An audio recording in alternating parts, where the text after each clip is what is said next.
أعوذ بالله من الشيطان الرجيم. بسم الله الرحمن الرحيم.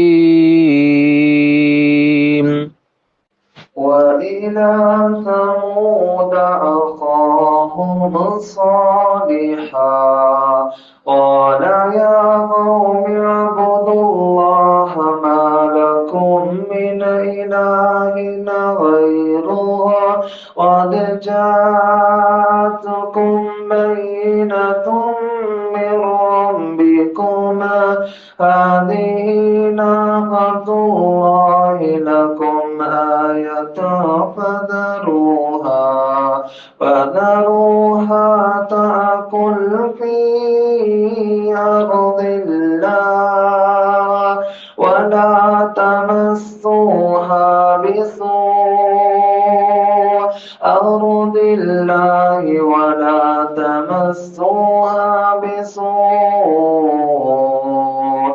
بسوء فيأخذكم عذاب أليم واذكروا إذ جعلكم خلفاء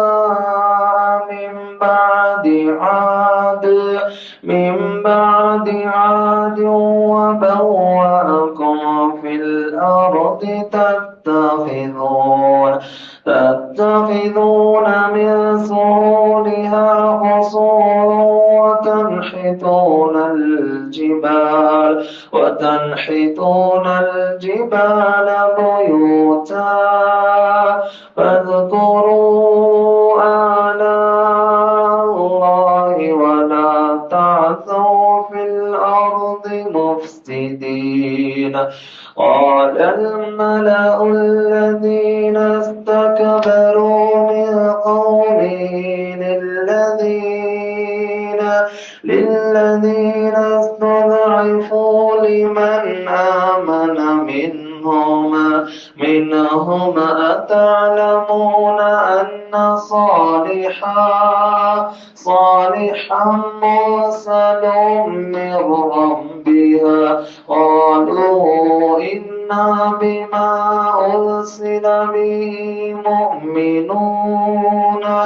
قال الذين استكبروا إنا بالذي آمنتم به كافرون. فعقروا الناقة وعتوا عن أمر ربهما وقالوا يا صالح ائتنا بما تعدنا إن كنت من المرسلين. فأخذتهم الرجفة فأصبحوا في دارهم جاثمين. فتولى عنهم وقال يا قوم لقد أبلغتكم رسالة ربي ونصحت لكم ولكن لا تحبون الناصحين.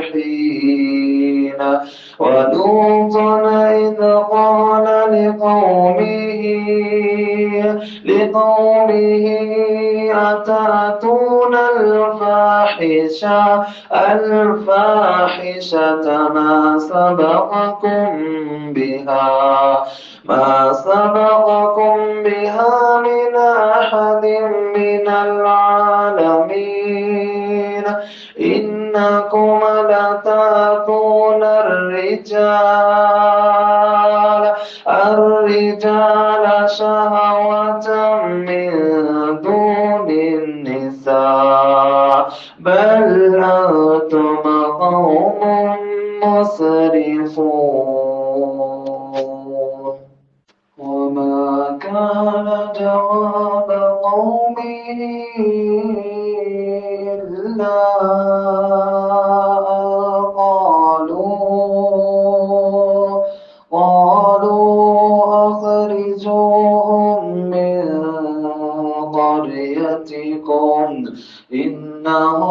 أناس يتطهرون فأنجيناه وأهله إلا امرأته كانت من الغابرين وأمطرنا عليهم مطرا فانظر كيف كان عاقبة المجرمين. السلام علیکم ورحمۃ اللہ وبرکاتہ. رب اشرح لی صدری ویسر لی امری واحلل عقدۃ من لسانی یفقهوا قولی. رب زدنی علما اللہم فقہنا فی الدین. اللہم ارنا الحق حقا وارزقنا اتباعہ وارنا الباطل باطلا وارزقنا اجتنابہ. آمین یا رب العالمین. تو پچھلے لیکچر میں ہم نے دیکھا تھا کہ اللہ سبحانہ تعالیٰ نے الگ الگ قوموں کے حالات بتائے، پھر اس قوم کے سرکش کافر متکبرین اور ایلیٹ کلاس کا جواب اور ان کا انجام سمجھایا، جو کہ نوح علیہ السلام کی قوم تھی. آگے ہمیں دکھے گا یہاں پر صالح علیہ السلام کی قوم. تو آئیے اگلی آیتوں میں دیکھتے ہیں کہ صالح علیہ السلام آل سمود یعنی قوم سمود کی طرف بھیجے گئے.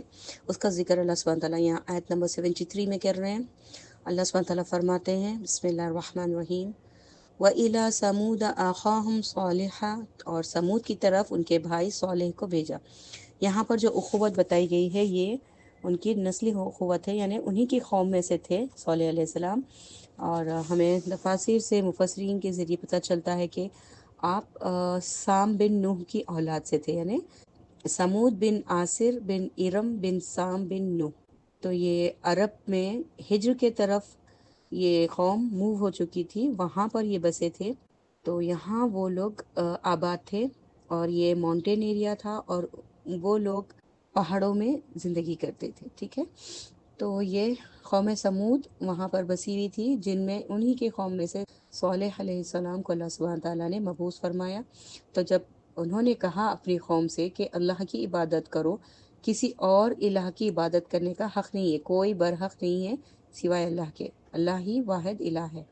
اور اللہ سبحانہ تعالیٰ کی جو کھلی دلیل آئی ہے، یعنی کہ اس کا پس منظر یہ ہے آیت نمبر 73 کا، جو یہاں پر ناقۃ اللہ یعنی اللہ کی اونٹنی کا جو ذکر ہو رہا ہے.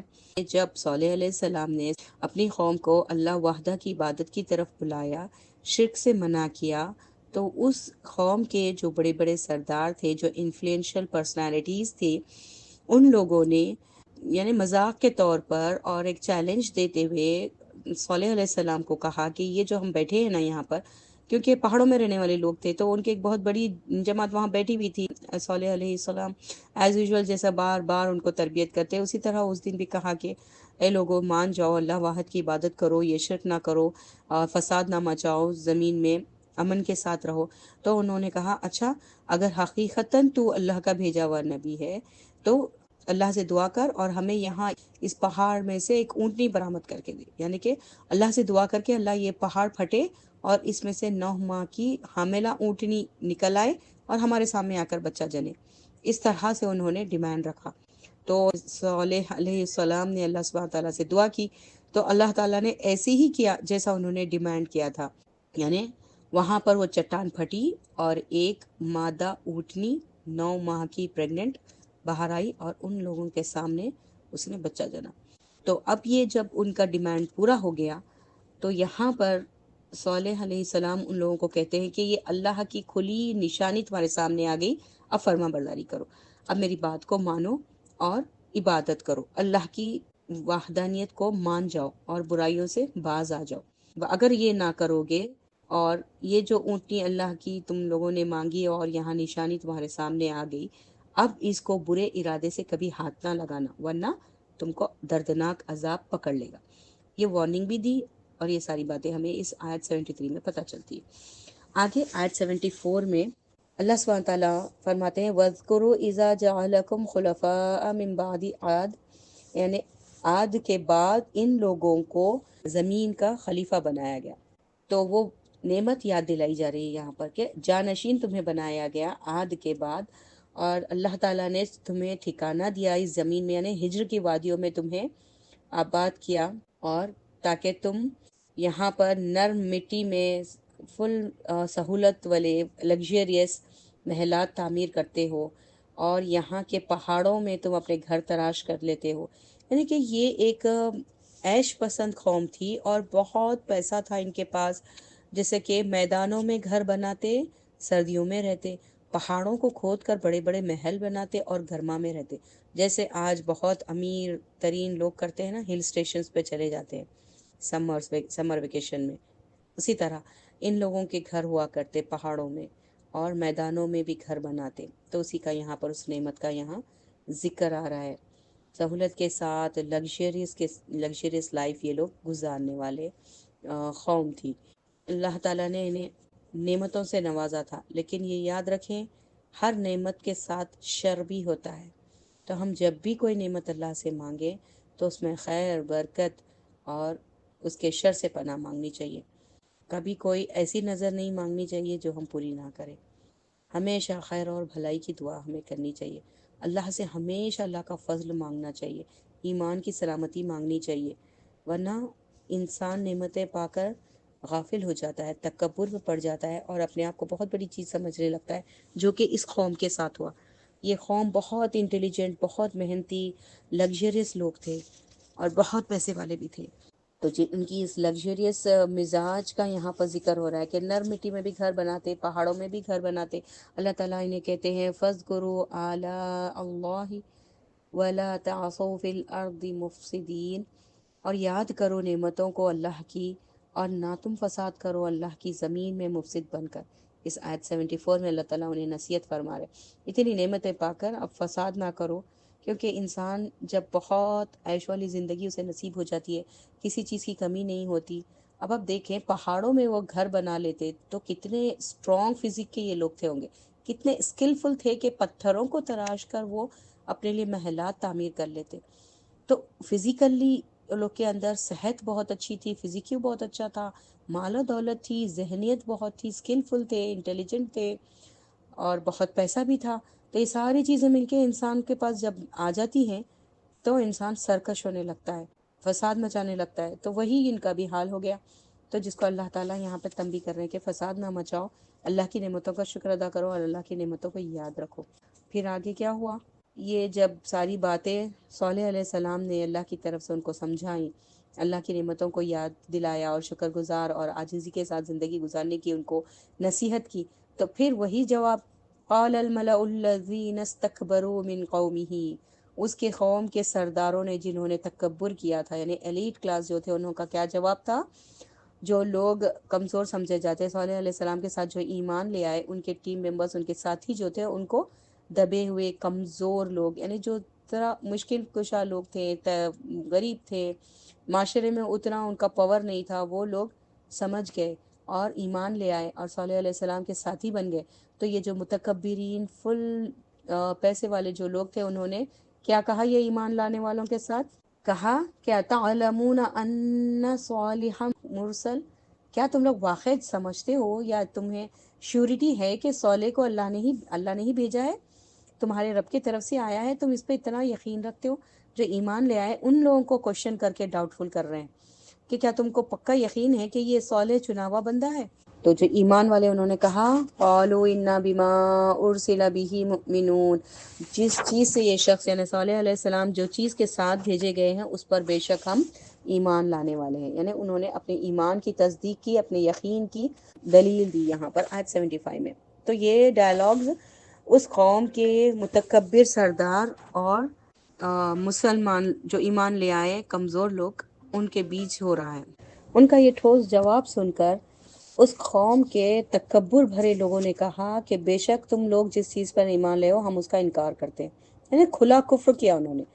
ان کے بات کو اللہ تعالیٰ نے یہاں 76 آیت میں بتایا ہے کہ قال الذین استکبروا انا بالذی آمنتم بہ کافرون، تم لوگ جو چیز پہ ایمان لاتے ہو ہم تو اس کا کھلا انکار کرنے والے ہیں. پھر انہوں نے کیا کیا؟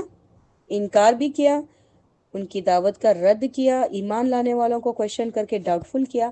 پھر وہ جو وارننگ دی تھی صالح علیہ السلام نے کہ یہ اللہ کی اونٹنی ہے، تم نے یہ نشانی مانگی تھی، اب اس کو برے ارادے سے ہاتھ بھی نہ لگانا. تو اس اونٹنی کی انہوں نے کونچے کاٹ ڈالی، اس اونٹنی کے کونچے کاٹ دی. کونچے کہتے ہیں اونٹنی کے جو پیر ہوتے ہیں نا، گھٹنے سے نیچے والا ایریا، تو وہ پیر اس کے کاٹ دیے اور وہ نیچے گر گئی اور خون بہہ بہہ کر وہ اونٹنی ہلاک ہو گئی. تو یہاں پر یہی بات آتی ہے کہ انہوں نے اس کے اینکلز کاٹ دیے. ٹھیک ہے، وہ اس کی کونچے کاٹ دی اور انہوں نے سرکشی کی، اللہ کے حکم کے خلاف گئے اور انہوں نے کہا اے صالح ہمارے پاس لے آ جس چیز کی تو دھمکی ہمیں دیتا ہے. یعنی کہ صالح علیہ السلام نے کہا تھا نا کہ برے ارادے سے اگر اس کو ہاتھ بھی لگاؤ کہ اللہ دردناک عذاب سے تمہیں پکڑ لے گا. تو سرکشی کی، اس کو ہلاک کیا اونٹنی کو، اور صالح علیہ السلام کو ڈائریکٹ کہا کہ اب لے آ، جو ہاں کرتا ہے کر لے، جو عذاب لانے کا تو کہہ رہا ہے اب لے آ، ہم نے تو یہ کام کر دیا. تو جس چیز کی دھمکی دیتا ہے اگر تو سچ میں رسولوں میں سے ہے تو وہ عذاب لے آ. یہ ان کی سرکشی، ان کا تکبر اور ان کی کفر کی انتہا تھی. تو اللہ نے کیا کیا؟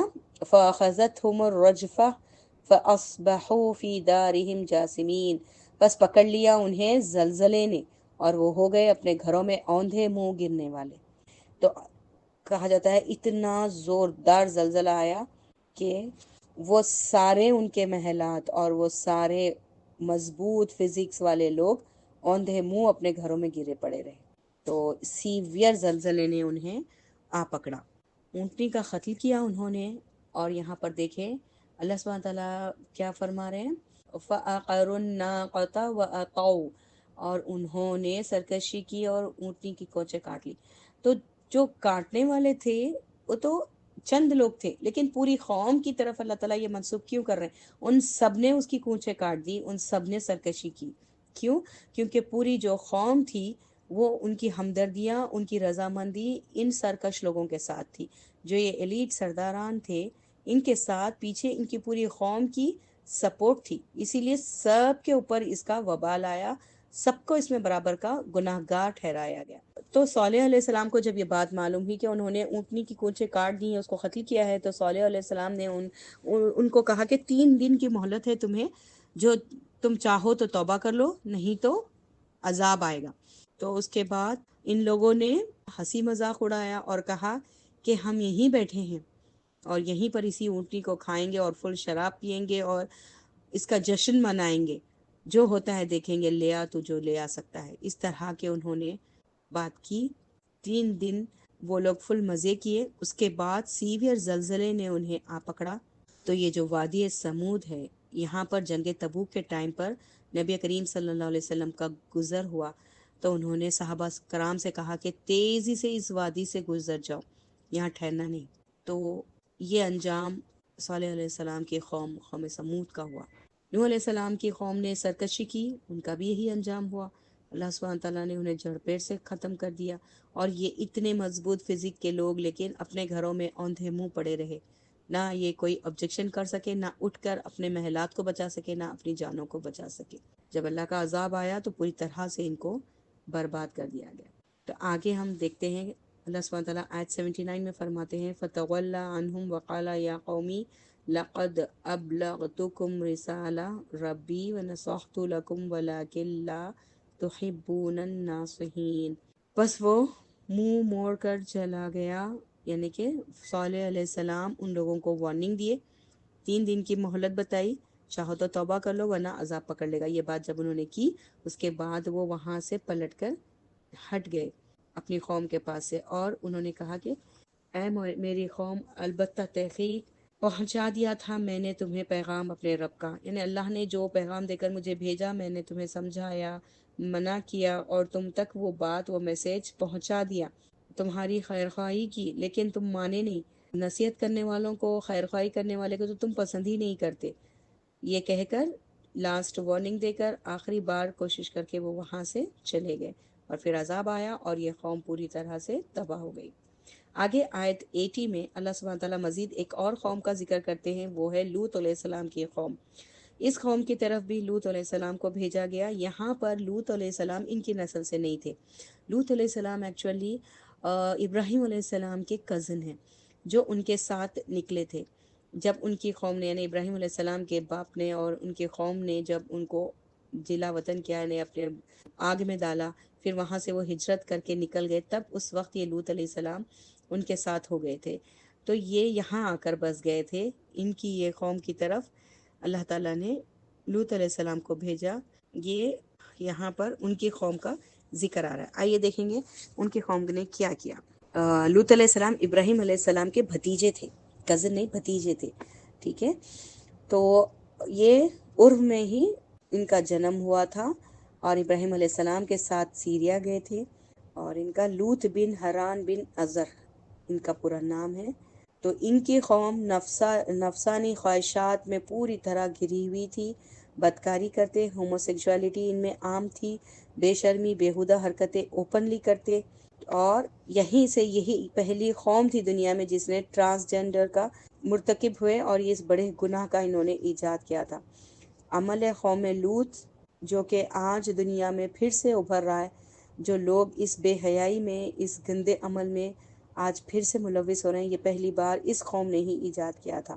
تو وہاں پر لوط علیہ السلام کو جب اللہ نے بھیجا تو لوط علیہ السلام نے اپنی قوم کو اس فحاشی سے روکا، اس بے حیائی کو کرنے سے منع فرمایا اور اللہ سے ڈرایا، جو کہ آیت 80 میں ہمیں پتہ چلتا ہے۔ وَلُوطًا إِذَا قَالَ لِقَوْمِهِ أَتَأْتُونَ الْفَاحِشَةَ، اپنی قوم سے انہوں نے کہا، اے قوم کیا تم بے حیائی کو آتے ہو؟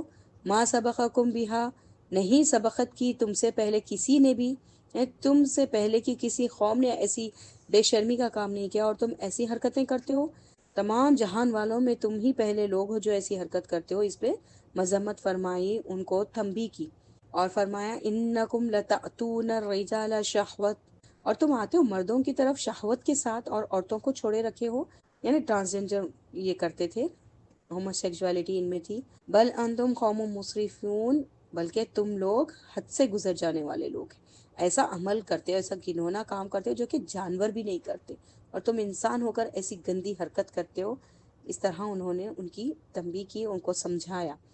اور کیا تھا ان کے قوم کا جواب، یعنی انہوں نے جن لوگوں کو سمجھایا، الا ان قالوا، انہوں نے کہا مگر، اخرجوہم من قریتکم، نکال دو انہیں، یعنی لوط علیہ السلام اور ان کے فالوورز کو نکال دو اپنی بستیوں سے، بے شک یہ بہت پاک باز بنتے ہیں، یہ بہت پاکیزہ نیچر کے، بہت ہائی فائی کوالٹی لوگ بنتے ہیں، بہت نیک بنتے ہیں، ان کو ہماری قوم، ہمارے علاقے سے نکال دو۔ یہ وہی بات ہوئی نا، چوری اوپر سے سینہ زوری، خود غلطی پہ ہیں، خود گنونی حرکت کر رہے ہیں، جب سامنے سے اللہ کا رسول انہیں سمجھا رہا ہے کہ ایسی حرکتیں نہ کرو، باز آ جاؤ، تو یہ قوم پلٹا کر کیا جواب دیتی ہے، بہت پاک باز بنتے ہو، نکلو یہاں سے۔ اور کہتے ہیں کہ سب ان کا گروپ، یعنی ان کا پورا کلب تھا، وہ پورے کہتے ارے یہ بہت پاک باز بنتے، نکالو انہیں ہماری بستیوں سے، ہم تو نہیں سدھریں گے، تم بہت ایسی باتیں کرتے، چلو تم ہی جاؤ یہاں سے۔ ایسی بات ہوئی، جو کہ آج بھی ہوتا ہے، اگر ہم کسی کو کسی گناہ سے روکتے ہیں، کسی کو کسی خبیث کام سے روکتے ہیں، تو کیا کہتے ہیں، بہت آئے دودھ کے دھلے، جاؤ اپنا راستہ ناپو۔ یہ ویسی بات انہوں نے کی۔ تو لوط علیہ السلام کی اس نصیحت پر قوم کے پاس لوط علیہ السلام کی اس بات کا جواب نہ تھا، تو وہ بولے یہ بڑے پاک لوگ ہیں لوط علیہ السلام اور ان کے فالوورز، تو ان کو نکال دو اپنے علاقے سے، ان کی سٹیزن شپ ختم کر دو۔ سارے برے لوگ تھے وہاں پر، وہ تھوڑی بھی بھلائی برداشت نہ کر سکتے تھے۔ تو انسان جب اپنی فطرت کو چھوڑ کر جانوروں سے بھی نیچے لیول پہ جب گر جاتا ہے نا، تو اسے بھلائی کی بات اچھی نہیں لگتی۔ آج بھی ہم دیکھیں ویسٹرن کلچر کے نام پر، فیشن کے نام پر جو عورتیں خود کو ننگا کرتی ہیں، اپنے جسم کے چھپانے والے حصوں کو کھلا رکھتی ہیں، ان کو اگر آپ بتاؤ، ان کو سمجھاؤ کہ بہن حجاب کر لو، پورا عبایا پہن لو، کور کر لو، اپنے سلیو لیس کو فل سلیوز بنا لو، اپنے شارٹس کو لانگس میں کنورٹ کر لو، تو وہ کیا کہتے ہیں، اسی طرح کا کچھ جواب ملتا ہے نا۔ تو ہر دور میں انسان کی ذہنیت، انسان کا دماغ اور انسان کا نیچر وہی تھا۔ آج بھی جب کسی کو سرکشی اور شیطانی حرکتیں اور نفسی خواہشات کی عبادت کا جنون لگ جاتا ہے نا، جب انسان اللہ کی فرما برداری کو چھوڑ کر نیچے آ جاتا ہے، تو وہ انسان بھی باقی نہیں رہتا، جانوروں سے بھی نیچے وہ گر جاتا ہے، اور اس کو نصیحت کرنے والوں سے چڑ ہوتی ہے، تھوڑی بھی بھلائی کی بات وہ برداشت نہیں کر سکتا، اور اس طرح کے جواب دیتا ہے، جیسے کہ لوط علیہ السلام کی قوم نے جواب دیا تھا۔ تو آیت 83 میں اللہ سبحانہ تعالیٰ بتاتے ہیں کہ ان کے اس جواب پر، ان کی اس سرکشی، اس گندگی پر، اور وہ سدھرنا ہی نہیں چاہتے تھے، ان کی انتہا ہو چکی تھی، وہ ان کا کوئی اصلاح کا کوئی امکانات ہی نہ تھے، تو اللہ نے کیا کیا؟ فَأَنْجَيْنَاهُ وَأَهْلَهُ إِلَّا امْرَأَتَهُ، تو اللہ نے نجات دے دی لوط علیہ السلام اور اس کے گھر والوں کو جو ان پر ایمان لے آئے، سوائے اس کی بیوی کے۔ یہاں پر بیوی کو الگ کیوں کیا جا رہا ہے؟ کیونکہ وہ ان کی قوم میں سے تھی، انہی کی نسل سے تھی، انہی کی قوم میں سے تھی۔ ایک لوط علیہ السلام باہر سے مائگریٹ ہو کر ان میں آ کے بسے تھے، تو اس کی ہمدردیاں اور ذہنی طور پر اس قوم کے ساتھ تھی، تو دل سے اس قوم کی وہ طرف جھکی ہوئی تھی، مسلم تھی، ایمان تو لے آئی تھی، لوط علیہ السلام کی بیوی تھی، لیکن اس کا دل اور اس کا ذہنی طرفداری اور نرم گوشے اپنے دل میں اپنی قوم کے لیے رکھتی تھی، تو اللہ نے اس کا بھی انجام اس قوم کے ساتھ کیا۔